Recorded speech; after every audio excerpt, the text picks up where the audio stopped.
teachers, I wanted to jump on here again and give you another video. This was actually inspired by a question. So I had another teacher who asked me to do a video that addresses working on new music with young learners. So I'm not positive of the age category that she's talking about with young learners, but I'm just going to kind of apply it to early elementary and elementary music, because I'm assuming that's the level of music you would be working on with a variety of learners. So most of the things I'm going to give you are things that my students are able to do themselves in lesson without a parent. If it's an extremely young learner, if you're talking about maybe someone who's 4 or 5 years old, you know, you might want to have a parent there to kind of be a little bit more of a physical guide, or to translate, or just to keep them on track. But I've had students as young as 5 and 6 years old who've been able to do this. It's just a slower process. And that's the case with any of this. When you're first working with early elementary and elementary students online, the learning process is slower. However, that's not a bad thing, because the reason it's slower is you're allowing them to think through things. You're taking time for them to process and think so they can find things on their own. So you're really their guide in the discovery process. So you're trying to help them discover what's on the printed page, so they can interpret that. And I do that with a lot of step-by-step, very guided questions. And I really break down the steps and break down the thinking. An analogy might be, you know, walking across a room. None of us thinks about all that happens when we walk. So you don't think, okay, now I need to pick up my right leg, and then I need to raise it this high, and then I'm going to put it down, and as I put that down, I'm going to start to lift up my other leg, and I'm going to lift it about this high. So we don't think of all those things. And when we're learning a new piece of music, we don't really think a lot about what we have to do. We just know the process of what we have to do. And so with online teaching, you can really teach your students step by step that process. And gradually that process becomes automatic to them, just like walking across a room. They'll start to think that way. So even though it's slow to begin with, it will help them long term. So one thing online teaching has really taught me is to be really patient, to explain things step by step, to take my time, allow the student time to think, allow them time to process, because that's going to benefit them long term. They're going to be, in some ways, becoming their own teacher. So just be patient with that process. I'm less concerned now about checking things off the list, you know, like we got through this. You know, maybe we only got through 2 of the 5 things that I had on my list that day, but maybe we covered them really thoroughly, and they gained some really great learning opportunities they can apply to music in the future. So all of that is so important. I wanted to say that first. What I'm going to do is just show you some examples of what I do. That's probably the easiest way to explain all of these things. So breaking things down, breaking simple things down, things that seem really straightforward to us, breaking things down and trying to get them into that thinking process by asking questions. So I'll go through that. And then the second thing is just teaching them how to mark their music in a way that's useful for them. And sometimes they have ideas of how they want to mark things that's different than what we do. And I always tell students, mark the music how it's most useful to you. You're the one playing your music. You're the one that has to remember. So that gives them a little bit of ownership too. So here's my first example, Mermaids of the Middle Seas. So this is from Supersonics, Daniel McFarlane, the Land of the Middle Seas book. So a really popular book in my studio. So this particular piece technically is not really hard to play, but usually when I introduce this, there's symbols in here that my students haven't seen yet. So one symbol would be the 8th rest. Because they haven't seen that symbol before, some students might not even notice it. They just sort of block it out. They don't know what it means. They don't necessarily think about what it means. And so lots of times what they would do, of course, is play this hands together, right?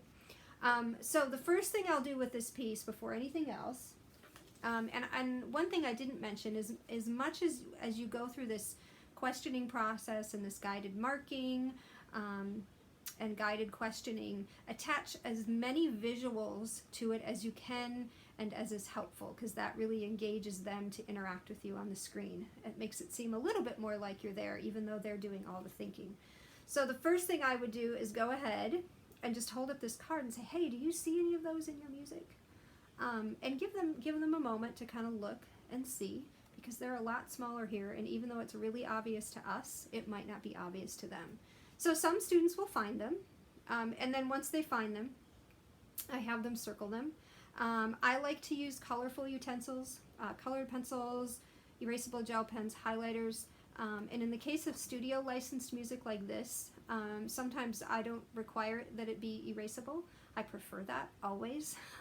But sometimes I'll take a regular colored pencil over just a regular erasable pencil, because the color will help things pop for them. So, and if you've watched my other videos, you know that I love color, so that's no shocker, right?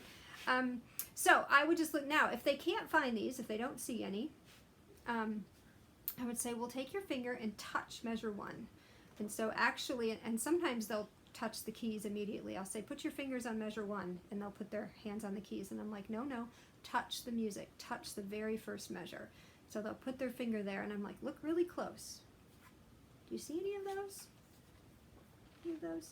And then if they haven't found them, they'll usually find one, but even if they don't, you could say it kind of looks like a number 7, right, with a little knob on it.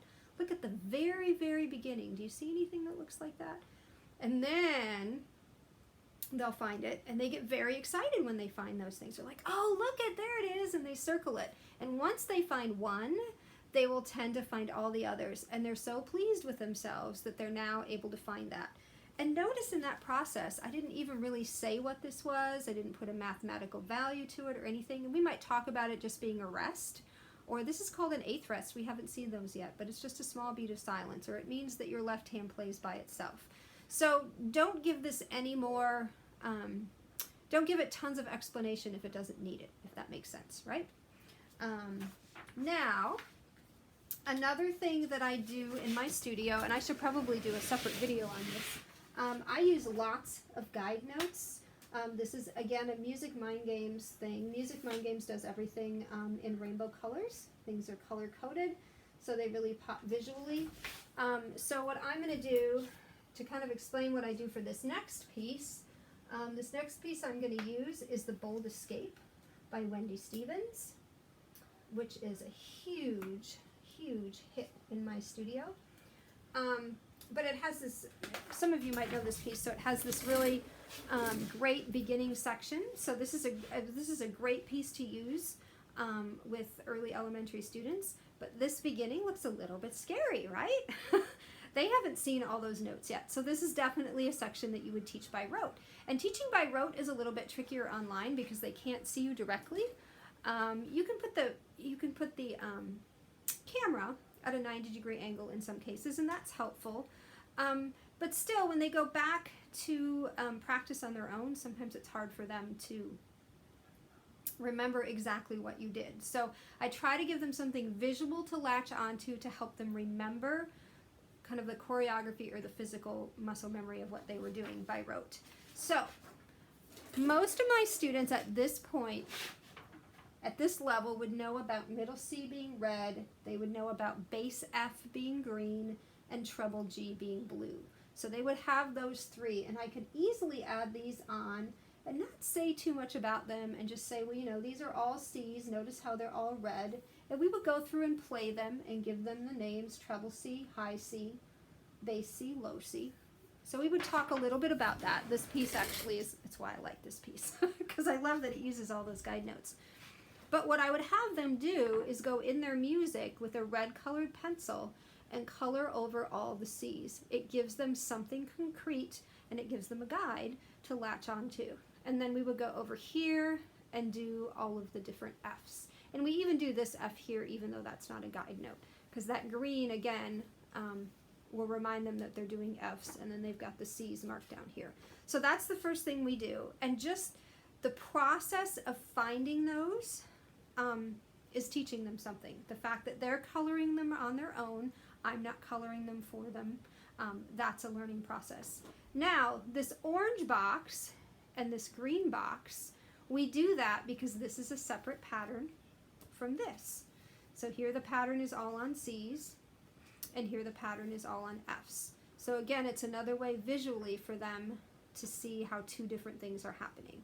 Now from there, they're not really reading notes. From there, I would go to the keyboard and I would actually show them and then let them try them, and I would talk through that. So I do a lot of talking while I play as well.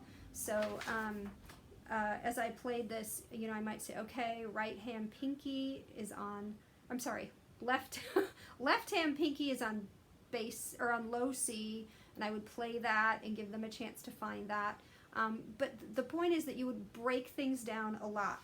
You might even just have them play the left hand and the left hand, and then I would just go through the right hand and talk them through the C's, talk them through the F's. So as many small steps as you can get. And yes, that takes a lot of time, but it teaches them very well, and they will remember much, much better as they go through that process. That's an idea there. Another thing that I actually often do with this piece and with some other rote things is I will send a follow-up video where I'm also talking through that. Again, so they can see what's happening, but then they have this as a visual to kind of remind them how those things connect. So I hope that's helpful. Here's another example of another rote piece. This is Unicorn Gliding, another Wendy Stevens popular one in my studio. So this one, this is some more example of guided marking. So I would have them circle the left-hand notes in one color and the right-hand notes in another color. So right away they can see that things are switching back and forth. And then again, I would go to the piano and kind of talk through this and then talk them through it. And so I've gotten really good actually with some of these rote things of helping them set their hands up one at a time and just being really patient as they find things and then kind of talking them through things. And sometimes I'm doing them and then they follow. So that's really helpful with different rote things. So having a visual that's color-coded so they can see the changes easily and then talking them through the things is very, very helpful. Then a couple other examples. So I was going to mention, if you haven't seen the bingo board video that I did for introducing new music, go back and find that because that's a really great way to engage students on the printed page. So the Haunted Mouse. Some of you might recognize this. So just the other day, I was teaching this piece for the first time, and so I asked a student, I actually used a bingo board for this, but this was on the bingo board, and I said, so do you see any notes in your music that have this dot? And keep in mind, in this piece, staccato was just introduced the page before, so it's still a relatively new thing. And again, some students might go, oh yeah, I see some of those. I see a whole bunch of them. They're all over. There's some in the first measure and there's some in this line here. And some students, again, might not. So if they're not able to find them, say, well, put your finger right on measure number 1. Do you see any dots? Oh, there they are. And then they'll start to see those other ones. And then what I'll do, once they see them, I'll ask them, so what kind of sound is that? Can you play me a key on the piano? What kind of sound would that be? And most often, of course, students will play a note and play a note that has a detached sound. Or they probably won't play just one note. They'll play multiple notes. And then maybe you can say, well, do you remember what the word for that was? What was that called? And my student this past week said to staccato. I can't remember what he said, but we talked about it being staccato, and sometimes I'll even write the word out on my small dry erase board and hold it up, again giving them another visual, give them a reason to look at the screen and they can see that. So that's another idea. So that's something that I do with this one, and you can use, you can have them look, you can say, do you see any curved lines that connect lots of different notes? And eventually they might find this, or they might see this, and then you can say, well, now do you see, I always ask this one, do you see any curved lines that connect notes that are exactly the same? And then, oh yeah, and what does that mean? Because ties, of course, the difference between ties and slurs are a big thing at this level, right? So lots of ways you can do that. You can do a bingo board via that other video, or you can even just hold up a card. But it's great to hold up sort of a bigger, a bigger version of something so they can engage with that card and then look to their music rather than trying to just point it out just in their music and then telling them what it is. Again, it lets them discover, it lets them search, it lets them think through things. So, and it does take time, but it's so, so useful. Another thing I did with a student this week, this is the Faber Performance Piano Adventures, Donkeys Love Carrots. So in this book, all I was doing with a student was having them look for skips. We went on a skip hunt. So I would say, put your finger on measure number 1. Do you see any skips in that measure? And I would wait while they look. Oh yeah, I see one. Okay, let's mark that with an X. And this particular student knew that's how we had marked skips because this was in our first experience with skips. So then we would go to the next measure and I would have her look again. She's like, oh yeah, and she would mark them. And sometimes I would ask, are they line note or space note skips, things like that, just to clarify that she was seeing what I was seeing. Sometimes I'll have them hold up the page to see them. Now, once in a while, I'll have a student say that they saw a skip when there was no skip. So we would go over and let's say we'd gotten to here and the student will say, oh yeah, I see a skip in the last measure. And I'm like, oh, you do? Well, let's put that on the board and let's look to see where that skip is. So I would bring them over here. I would not have all these guide notes on here at this point, so I can just move those over very quickly. And then, whoops, I might take that measure, let me find that measure right here. There it is, that measure right there, and I would put it on my staff slate and just have them look at that and say, okay, where do you see the skip? And they would study it very closely and go, oh, those are all steps, or there are no skips, and then they would know. So again, it's exciting, excuse me, it's exciting to see students discover things on their own. I love hearing that sound like, oh, or there it is, or oh, that's right, that's not a skip, that's a step. And all of that discovery on their own really, really helps them remember better. It makes them feel empowered, it builds their confidence because they're making the discoveries. You're not telling them anything. So that's so important. I know I keep repeating myself, right? Now, the very last thing that I want to show you is frogs on logs. So this is always a tricky piece on line first because if you're familiar with this one, the second finger is moving all the time. Now, there are directions in the music that are really clear to us, but I can guarantee you most students don't notice that at all. They put their right hand thumb on middle C and then they just try to play it all that way. So the first thing I'll do with students, and I do this with other music too, I forgot to mention this earlier, have them say things out loud. So let me backtrack for a second. Let's go back to Donkeys Love Carrots. So I always like students in the beginning to fill in these blanks. So I would say, okay, we're going to fill in the blank. Put your finger on the right hand blank. Do you see where it says 1 on blank? And they say yes. Okay, so let's fill that in together. And I'll ask them to say it out loud because then I know that they're also writing the correct thing. So they'll say 1 on C. I'll have them write that in. I said, okay, now put your finger on the bottom hand or the left hand. I sometimes use top and bottom hand because that communicates better to younger students. And they'll put their finger on it. And I'll have say, okay, say it out loud. 2 on D. Okay, well, let's check that out. Let's see. Let's put our middle C back up here. Let's use our guide notes. This is why guide notes are so helpful. So I'll try to do a video on guide notes.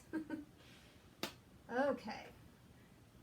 So look at that note again. Do you see that? What is that?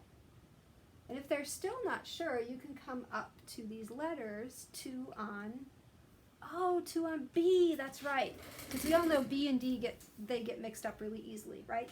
So I'll have them, oops, hold on.